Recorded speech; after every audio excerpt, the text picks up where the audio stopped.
Les damos la más cordial bienvenida a una actividad más de las Jornadas en Derecho de la Universidad Autónoma Metropolitana, Unidad Coajimalpa, en su tercera edición. En esta actividad que vamos a presentar el día de hoy, tenemos el gusto de contar con el doctor Héctor Pérez Pintor, quien cuenta con una trayectoria académica de casi 25 años dedicado a la investigación de las ciencias jurídicas. Es profesor investigador de tiempo completo de la Universidad Michoacana de San Nicolás de Hidalgo y miembro del Sistema Nacional de Investigadores Nivel 1 desde 2008. Sus principales líneas de investigación son el derecho a la información, el acceso a la información, la transparencia, la rendición de cuentas y los derechos digitales. Además de su trabajo académico y docente, ha desempeñado una destacada labor institucional con incidencia en el desarrollo del campo jurídico en la universidad y en el estado de Michoacán. Inició sus estudios de doctorado en la Universidad Complutense de Madrid, obteniendo el grado de doctor en Derecho con la distinción Summa Cum Laude en 2005. En 2007 fue designado como primer coordinador del recién creado Centro de Investigaciones Jurídicas de la Facultad de Derecho. Ese mismo año impulsó la creación de la maestría en Derecho a la Información, primer programa de posgrado en el país especializado en dicha materia. En 2009 fue nombrado jefe de la División de Estudios de Posgrado de la Facultad de Derecho de la Universidad Michoacana y desde 2003 comenzó a coordinar los trabajos para instrumentar el acceso a la información pública en la Universidad Michoacana, desempeñándose como primer coordinador de acceso a la información de 2004 a 2007. Entre 2015 y 2019 fue secretario auxiliar de la Universidad Michoacana y posteriormente coordinador general de la conmemoración del centenario de la universidad en 2017. Durante el periodo de 2019 a 2023 se desempeñó como secretario de Difusión Cultural y Extensión Universitaria de la Universidad Michoacana, donde impulsó la creación del área de transformación digital y coordinó el equipo que elaboró en 2020 la Agenda Digital Nicolaita, el primer documento en el estado de Michoacán que estableció principios rectores sobre los derechos digitales en la educación superior. Ha colaborado en investigaciones internacionales sobre transparencia en España, formando parte del equipo de transparencia, buena gobernanza y comunicación, reconocido por la Universidad Complutense de Madrid y miembro fundador de la Red Temática Nacional sobre Rendición de Cuentas y Combate de la Corrupción en el CIDE y de la UDG. Forma parte del cuerpo académico Transformaciones Jurídicas y Sociales en el siglo XXI. En el ámbito de la formación de recursos humanos, ha dirigido trabajos de investigación en los niveles de licenciatura, maestría y doctorado y ha sido profesor invitado en diversas universidades nacionales e internacionales, entre las que destacan la UNAM, la Universidad de Colima, la Universidad de Guadalajara, la Universidad Autónoma de Nuevo León, la Universidad Autónoma de Quintana Roo, la Universidad Complutense de Madrid, la Universidad de Cádiz y la Universidad de Virginia, entre otras, impartiendo conferencias sobre derecho a la información, transparencia y derechos digitales. Entre sus publicaciones destacan diversos libros, capítulos y artículos especializados en sus líneas de investigación. Fue presidente del capítulo Michoacán de la MEDI, de la Asociación Mexicana del Derecho a la Información, y actualmente es presidente honorífico de la Lab Cívica AC, Laboratorio de Tecnologías Cívicas, organización dedicada a promover la transformación digital social con responsabilidad, impulsando el uso de tecnologías cívicas para fortalecer el ejercicio de los derechos digitales. Le damos la más cordial bienvenida al doctor y estamos gustosos de escuchar su conferencia magistral. Adelante, doctor. Muchas gracias, doctora Karina, y muy buenas tardes. Agradezco la invitación que se me ha hecho por parte de la Universidad Autónoma Metropolitana y los demás organismos, por supuesto, que están organizando estas terceras jornadas de derecho. Es muy honrado de estar aquí esta tarde y les saludo con muchísimo gusto. Voy a compartir pantalla para comenzar charla en la cual he titulado el nuevo régimen de los derechos digitales en México. Y me gustaría comenzar esta disertación con una evocación a un texto de Eduardo García de Enterría, un libro, un texto imperdible que es La lengua de los derechos, la formación del derecho público europeo tras la Revolución Francesa. Y ahí García de Enterría analiza estos cambios lexicológicos que se dieron a partir de la Revolución Francesa. Y señala, entre otras cuestiones, que toda la representación del mundo social y colectivo cambió súbitamente a partir de esa nueva formación. La vieja y rígida estructura social fue rasgada de un solo golpe y en su lugar apareció la imagen de una sociedad ideal, libre, fluida y abierta. Sigue señalando García de Enterría que se crearon nuevas leyes y actos políticos trascendentales, espectaculares, señala él literalmente, y que con ello las palabras intentaban precisar y construir imaginativamente cuestiones que quizás hasta este momento no estaban. Y a lo mejor ahí nos acordamos también un poco de esta novela de García Márquez, Cien años de soledad, donde señala, ¿no? En este pasaje tan hermoso que las cosas no tenían nombre y que iban de alguna manera señalándolas porque no tenían ese nombre. ¿Y por qué traigo a colación este tema? Pues porque estamos precisamente en un cambio de paradigma, en lo cual hay todavía, y estamos en esta formación de torrentes de palabras que intentan construir y señalar esto que está en constante evolución. El mundo digital, tal y como lo conocemos ahora, pues ha resignificado, y no solamente esto, sino ha creado, adaptado un léxico para entender las realidades que están surgiendo en estos entornos virtuales. Nos sorprendemos día a día sobre los avances de las tecnologías y los pasos que llevan. Y omito el tema de las nuevas tecnologías porque, aunque es en el argot quizá esta denominación que más conocemos, sin embargo, esto de lo novedoso parece que nos rebasa en cuanto abrimos y cerramos los ojos.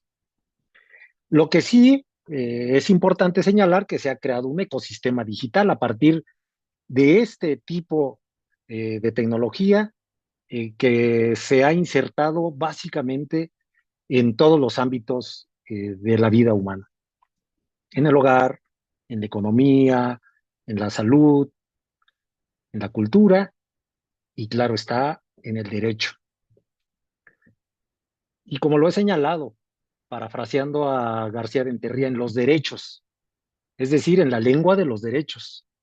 Y podemos hablar, me parece, y lo dejo apuntado desde ahora, en una nueva lengua de los derechos, una nueva lengua de los derechos, es decir, de estos derechos digitales, desde la aparición de Internet hasta la inteligencia artificial.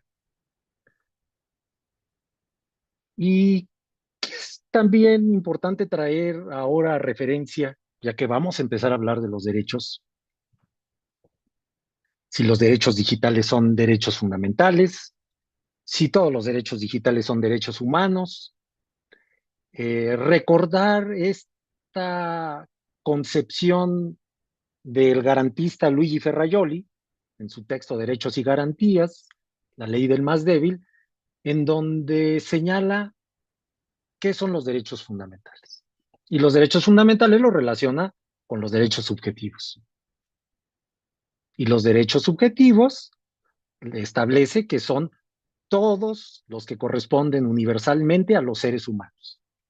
Hace esta categorización, estos estatus de personas, de ciudadanos o de personas con capacidad de obrar. Son derechos subjetivos, pues, para Ferrajoli, estas expectativas positivas cuando son de prestaciones o negativas cuando es de no sufrir lesiones. Ferrajoli señala que esto debe de estar establecido, debe estar sujeto a una norma jurídica. Y la condición de este sujeto, ya dijimos, ya sea ciudadano, ya sea una persona con capacidad, esta norma le va a dar ese estatus. Y esta persona ejerce actos a través de lo que le establece la norma.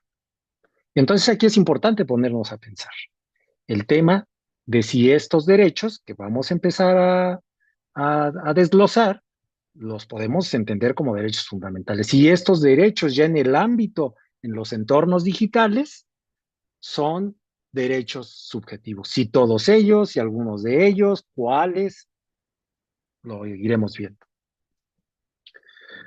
En tal sentido, como en un principio lo señalé, eh, podemos hablar de una nueva lengua de los derechos, de estos derechos digitales. Y los categorizamos en dos tipologías. Una, una primera, que son estos derechos emergentes de los entornos digitales, es decir, aquellos derechos que no entenderíamos sin el surgimiento y el establecimiento de los entornos digitales. No cualquier tecnología, sino una tecnología digital. Pensemos en la tecnología análoga y que ahí había derechos y lo vamos a ir viendo rápidamente. Pero este específicamente de estos entornos digitales, de esta tecnología digital, pues emerge estos derechos. El acceso universal a Internet, la protección a los neuroderechos, la seguridad digital y la protección contra amenazas, el derecho a la transparencia en el uso de las tecnologías de la información, el acceso a repositorios digitales, la neutralidad de la red, el derecho a la identidad digital. Es decir, todos estos derechos no pueden ser entendidos sin estos entornos digitales. Pero por otro lado, tenemos los derechos clásicos en entornos digitales, es decir, aquellos derechos que con anterioridad ya han sido eh, reconocidos, ya han sido establecidos en diversas normas y ya dependiendo desde la postura, si es de jus naturalista, jus positivista, etcétera, dónde los encontramos.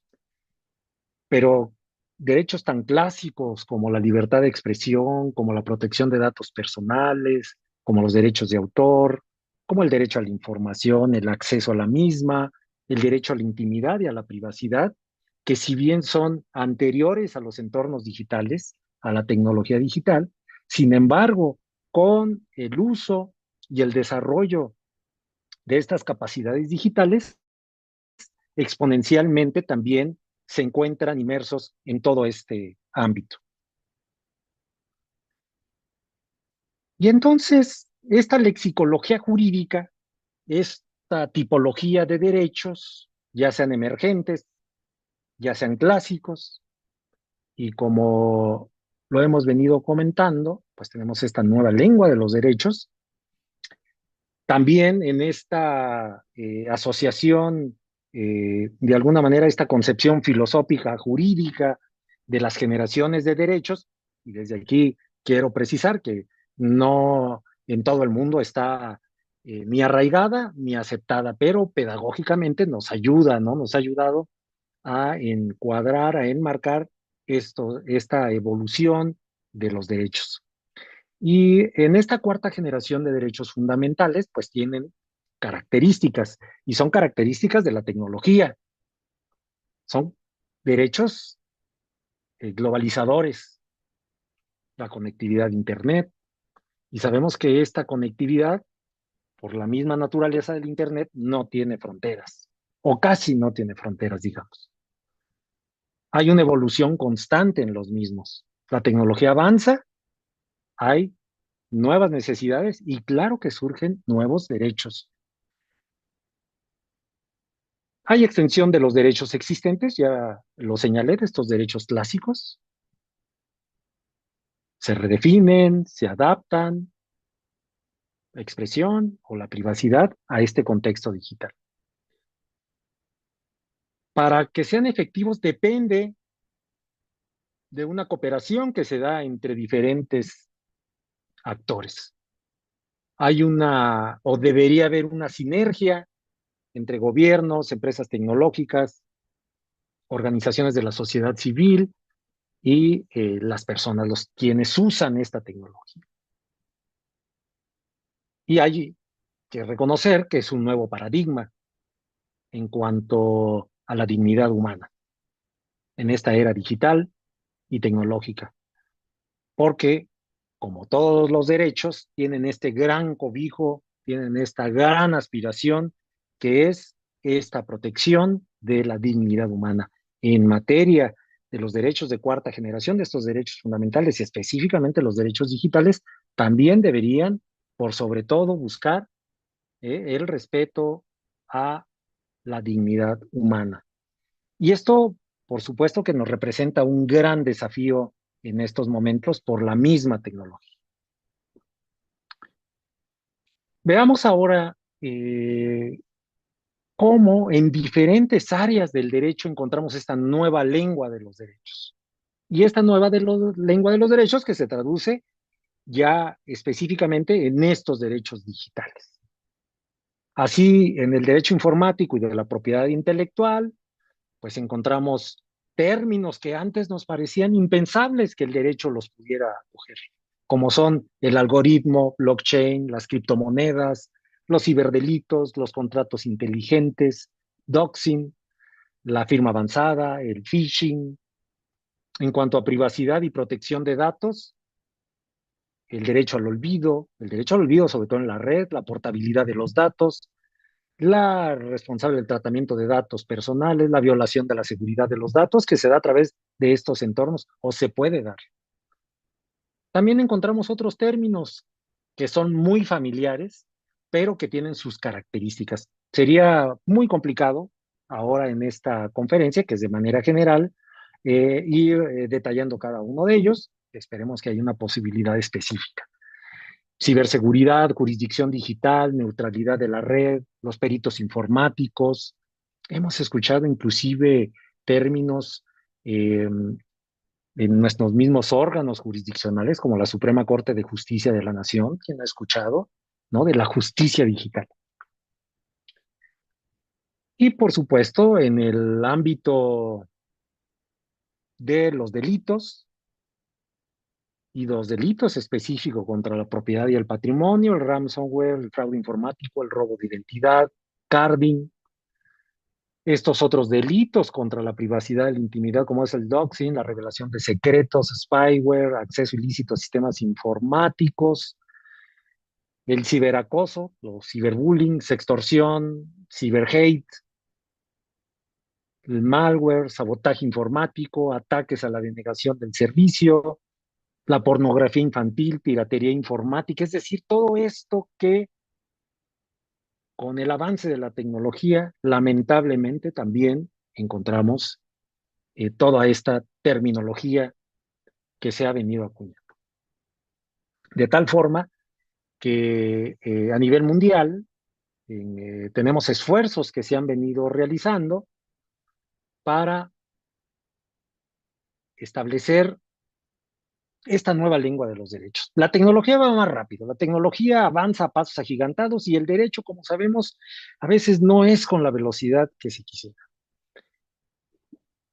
Hemos visto en últimas semanas, en los últimos meses, los esfuerzos, por ejemplo, en la Unión Europea, hace algunos días acaban de anunciar la entrada ya en vigor de ciertas acciones sobre la regulación de la inteligencia artificial en la Unión Europea. Estas normas que tiene la Unión Europea, y a la cual se han adherido algunas de las grandes empresas tecnológicas, ¿no? No todas, algunas se han reservado el derecho en algunos casos, como es el caso de X. Encontramos otras que no han establecido o no se han sumado a estos esfuerzos, como es Meta, y hay algunas otras que se han adherido, como Microsoft, también con reservas. Esto lo podemos ligar, lo pongo como antecedente, también en estos días pasados, esta orden ejecutiva que firmó el presidente Trump sobre el liderazgo de Estados Unidos en materia tecnológica, exportar la tecnología y exportar y avanzar en la tecnología con las menos restricciones.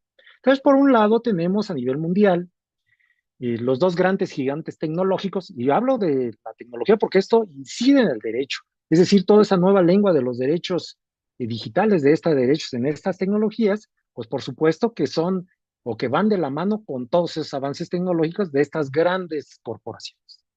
Y entonces tenemos por un lado estos países que poco regulan, como es Estados Unidos y como es China, pero que son los países que tienen los avances mayormente cuantificables, no solamente en la importancia, sino también desde el punto de vista económico. La empresa que genera más dinero ahora en el mundo, pues la Nvidia que tiene la creación del desarrollo de los microchips. Por supuesto que sí. Y ya desde antes, eh, fíjense nada más, cuando Donald Reagan era presidente, allá en los ochentas, ya establecía que los microchips era un tema que iba a estar en la palestra mundial. Y ahora es la empresa que genera, que tiene más dinero y que genera más y que vale más. Y por otro lado tenemos la Unión Europea, que tiene una amplia gama de derechos y tiene una gama de garantizar y de restringir a estas compañías, pero también hay que decirlo, la Unión Europea tecnológicamente va rezagada. Y ya no vamos a hablar de otras regiones del mundo, incluida Latinoamérica, que por supuesto vamos todavía un poco más atrás. Vamos a hablar del régimen jurídico en entornos tecnológicos en México. Esta charla la he denominado el nuevo régimen jurídico de los derechos digitales. Entonces aquí habría que preguntarse, ¿había un régimen anterior? Es decir, si hay un nuevo régimen, es que ya anteriormente había eh, un marco jurídico en los derechos digitales, en los entornos digitales, en la tecnología. Así es, existía, por supuesto. Y estos estaban sobre todo dirigidos con políticas públicas, estaban ligados a las políticas públicas que en administraciones anteriores se dieron esfuerzos por cristalizar el acceso universal a Internet, etcétera, etcétera. Y aquí tenemos algunas de estas políticas públicas que se implementaron, cuando menos en los últimos 20 años, es decir, de inicios del siglo. Y en este primer sexenio, vamos a decir, de inicios del siglo, con Vicente Fox, quizá algunos recuerden, pues, quienes son muy jóvenes no lo recordarán porque habrán nacido apenas, puso en marcha este programa de computadoras en todas las escuelas, ¿no? Y computadoras en escuelas porque tenía que haber internet. Eh, Fracasó ese programa, fracasó. Es decir, precisamente por esto, si bien se podía dotar de computadoras y toda esta parte de política en la educación que debería implementarse a través de una normativa, pero no había los suficientes elementos para llevarlo a cabo. Luego con Felipe Calderón siguió las habilidades digitales para todas. Fíjense ustedes cómo ya estamos hablando de 2006, en este periodo del 2006 al 2012. Y allí ya a este programa es habilidades digitales para todos. Y está en un marco de una política pública regulada, es decir, hay un régimen de los derechos. Claro, en ese entonces a lo mejor no se conocían, bueno, los derechos digitales, como ya ahora los hemos de alguna manera conceptualizado, pero ya estaban ahí, ya por supuesto que estaba en en este programa que por supuesto también fracasó, lamentablemente. Quizá en donde se desarrolló casi a mitad del sexenio y ya para terminar de la mitad hacia el final, en el sexenio de Enrique Peña Nieto fue la Estrategia Digital Nacional. Incluso esa Estrategia Digital Nacional fue transeccional, porque todavía en el sexenio de López Obrador continuó este esfuerzo por implementar agendas digitales, que era la forma en que esta estrategia digital nacional iba a materializarse. Entonces, las agendas digitales como la Agenda Digital en Cultura, que fue la primera que se echó a andar, eh, luego la Agenda Digital en Educación, que ya en el sexenio de Andrés Manuel López Obrador se echó a andar, en salud, gobierno, economía, etcétera. Eh, entonces, podemos decir que esta es una política, ese es un marco regulatorio, normativo, que sí pasó que fue transeccional, pero que sin embargo no cuajó del todo. ¿Sí? No cuajó del todo, pero que ha sentado las bases para todo lo que está eh, irrumpiendo y disrumpiendo ahora. En el sexenio del presidente López Obrador, se estableció un programa que ahí sí recordaremos, que era Internet para Todos.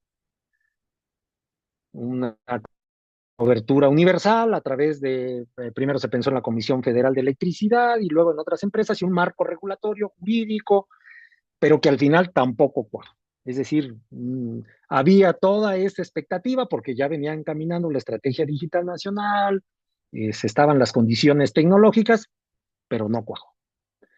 Sin embargo, allí está este régimen de los derechos, del régimen jurídico del mundo digital, de inicios del siglo XX, del siglo XXI, perdón, de este siglo, hasta 2000, por ponerle una fecha, hasta el 2024. En este periodo, ya hacia casi entrando al 2020, poquito antes, ahorita veremos, pues sí podemos ya hablar de este nuevo régimen de los derechos digitales en México. Y podemos hablar de este nuevo régimen de los derechos digitales en México porque ya en la Constitución mexicana, las reformas de la Constitución mexicana que se dan en el 2017, sobre todo en Atlante, se establece en el artículo sexto constitucional el derecho de acceso a las tecnologías de la información y la comunicación, las TICs. Fíjense, un derecho humano, si lo ligamos con en el título donde se encuentran este artículo sexto constitucional, este primer capítulo, además, de los derechos humanos y sus garantías, pues este sexto constitucional establece tal cual el derecho de acceso a las TICs y también a los servicios de radiodifusión y telecomunicaciones, pero además les pone ahí muy específicamente nombre y apellido, porque en estos servicios de radiodifusión y telecomunicación van a incluirse el de banda ancha e Internet. ¿Sí? Son otros derechos, son estos derechos que ya encontramos en el sexto constitucional. Este nuevo régimen y las garantías. Una garantía a la sociedad de la información. El Estado va a garantizar el acceso a la sociedad de la información y del conocimiento y a la inclusión digital universal.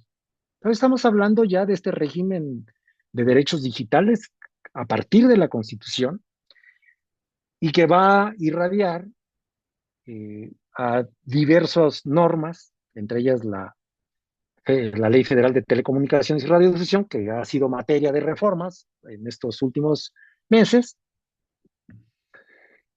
Y por supuesto, ya a partir de este sexenio, eh, encontramos en el Plan Nacional de Desarrollo, en el eje transversal 2, la innovación pública para el desarrollo tecnológico nacional y empieza a, a decir los cómo. Y en el compromiso 11, que aunque es muy vago, pero establece como compromiso la garantía del acceso a Internet. O sea, volvemos nuevamente el acceso a Internet como una garantía, como que debería ser como esta garantía resultado de un derecho, ¿no? De un derecho digital.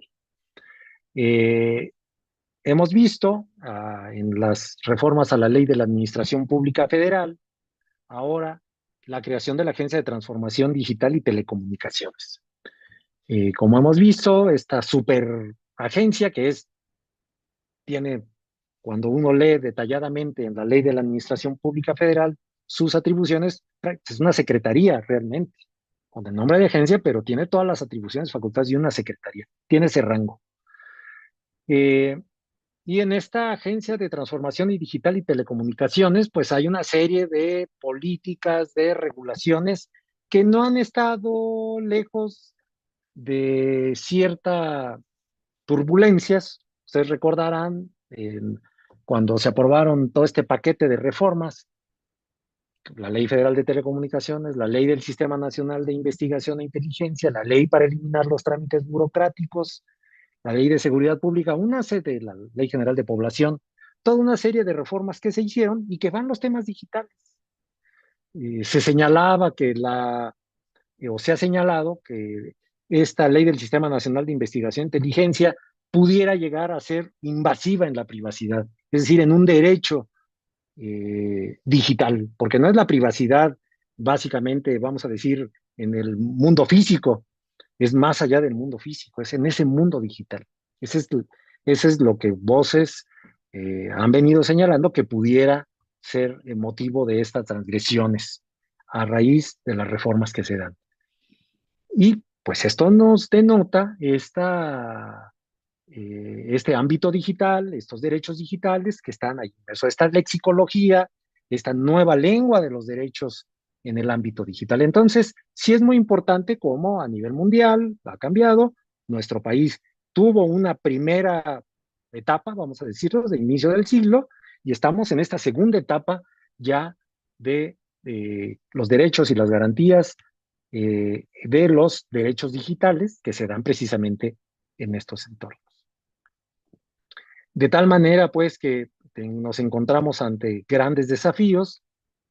No me gustaría terminar compartiéndoles algunas conclusiones, básicamente son dos o tres, ¿no? Como que que sí hay un nuevo paradigma tecnológico y digital, y esto nos trae desafíos, es desafiante, y apenas podemos imaginar. Tan solo de esta tecnología ahora en boca prácticamente de todo el mundo, como es la inteligencia artificial. No es la única, pero digamos es la que ha irrumpido porque está presente, omnipresente básicamente en todo el quehacer. Ahora mismo, en esta conferencia, en esta videoconferencia, y en las cuestiones tan cotidianas que parecieran que no está ahí omnipresente en una llamada por un dispositivo inteligente, etcétera. Ahí está ahí la inteligencia artificial. No me voy a detener más en ello, pero sí es un gran desafío y es unas posibilidades enormes que nos dan. Estamos en sociedades hiperconectadas y estas sociedades hiperconectadas lo que hace es que hay un cúmulo de derechos también. Imagínense ustedes como la libertad de expresión, pero que a su vez hay hilos delgados entre la transgresión que se puede dar a la privacidad por o en aras de esta libertad de expresión en los ámbitos digitales. También pensemos los avances médicos, pero allí, si bien la calidad de vida y el bienestar común va a tener incidencia o no va a tener, tiene incidencia el tema del mundo digital, de la inteligencia artificial, pero también por ello se ha venido señalando la importancia de preservar estos datos sensibles, ¿no? Como son estos expedientes digitales que en muchas partes del mundo existen. Nuestro país todavía va atrasado en estos temas y sin embargo, pues llegará. Y los retos que tenemos por delante, pues en primer lugar son estos retos éticos, esos retos jurídicos relacionados con la privacidad, con la seguridad y también con las desigualdades que se dan en el mundo. Es decir, soy un convencido de la tecnología, soy un convencido del mundo digital, de aprovechar todo el potencial. No podemos negarnos, a mi parecer, es una ola muy fuerte, es un tema que llegó para quedarse ya desde hace muchos años.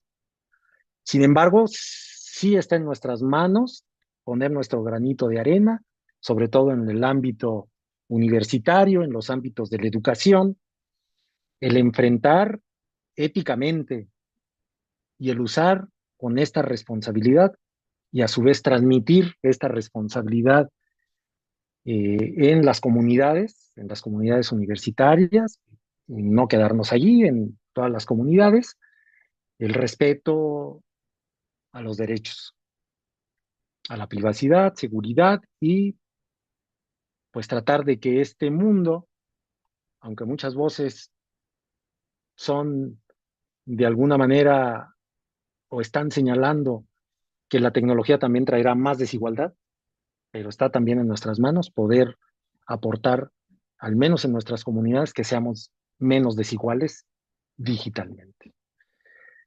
Muchísimas gracias por su atención. Yo aquí dejaría esta conferencia y por supuesto nuevamente agradeciendo a la Universidad Autónoma Metropolitana y a la División Sociales y de Ciencias Sociales y Humanidades de la misma y al Departamento de Estudios Institucionales y a la doctora Karina Trejo, que está ahora aquí. Nuevamente, doctora, un saludo y un agradecimiento y a la doctora Perla Gómez Gallardo, por supuesto. Muchísimas gracias. Al contrario, doctor, muchísimas gracias. Muy interesante las reflexiones que nos presenta sobre este panorama del nuevo régimen jurídico de los derechos digitales en México. Y ya para cerrar, si fuera tan amable de compartir algunas reflexiones con un par de preguntas. La primera sería, ¿cuáles son las garantías de los derechos digitales? Eh, Algo muy importante que señalaba al principio, por eso traía a reflexión el tema de Luigi Ferrajoli, de derechos y garantías, de la ley del más débil, es muy ad hoc con los derechos digitales. Es decir, en un mundo garantista desde el punto de vista jurídico y desde el punto de vista de los textos constitucionales, de las normas que tenemos, si hablamos de estos derechos digitales, luego ya habría que preguntarnos cuáles los podemos considerar o si todos son derechos fundamentales, derechos humanos, no todos, los derechos subjetivos, habría que ir casuísticamente o más bien tipológicamente encuadrarlos. Pero lo que sí es que independientemente de ello, sí debe haber garantías. Es decir, en algunos casos, como estas garantías de negativas en el sentido de no de no inmiscuirse, y eso hablo del poder público, ¿no? Básicamente en la libertad de expresión. Pongo el ejemplo clásico, ¿no? Esta cuestión negativa que el Estado, el poder público, no debe inmiscuirse, no debería, ¿no? Siempre y cuando, pues, no traspase las fronteras, ¿no? También que se establecen en la libertad de expresión. Pero hay otras, pensemos como en la protección de datos, o como en el acceso universal a Internet, o pensemos como en el acceso a las tecnologías, que el Estado sí debe, a través de las políticas públicas, llevar a cabo estas garantías para que sean efectivos estos derechos. Entonces, digamos que estas garantías, las que conocemos tradicionalmente, también aplican, es decir, para estos entornos digitales, aquellos derechos que necesitan la no intervención estatal y otros casos que sí se necesita a través de las políticas públicas, su garantía total. Muchas gracias, doctor. Y ya por último, ¿cuál es el futuro de estos derechos, doctor?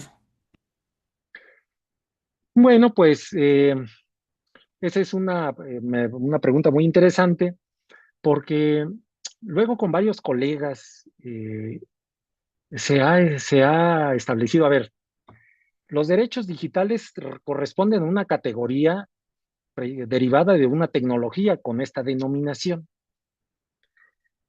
que en el siglo XIX no la conocíamos. Derechos de la personalidad, en el siglo XX con los derechos humanos, etcétera. Y esta tipología corresponde a un surgimiento tecnológico después del mundo analógico.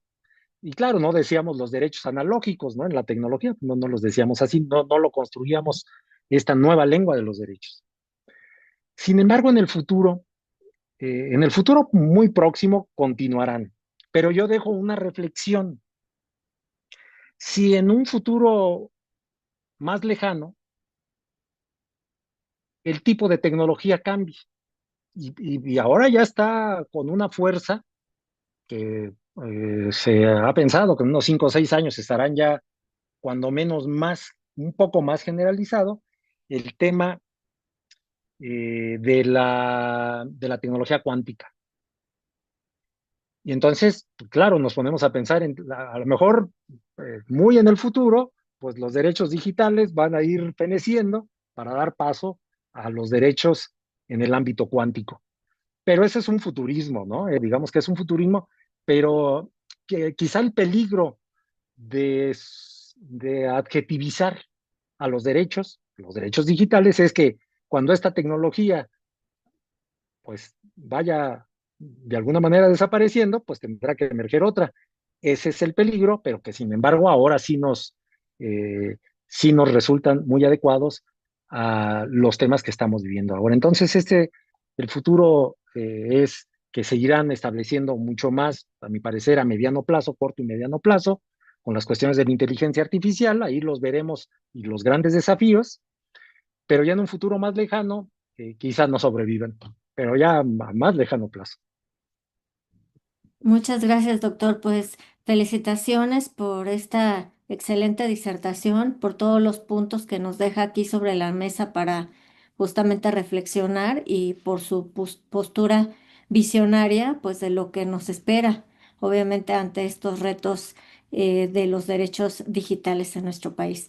Muchísimas gracias a nombre de la doctora Perla Gómez Gallardo de la División de Estudios de Posgrado, en este caso de la División de Ciencias Sociales, del Departamento de Estudios Institucionales y de la UAM, obviamente. Muchas gracias por su participación, doctor.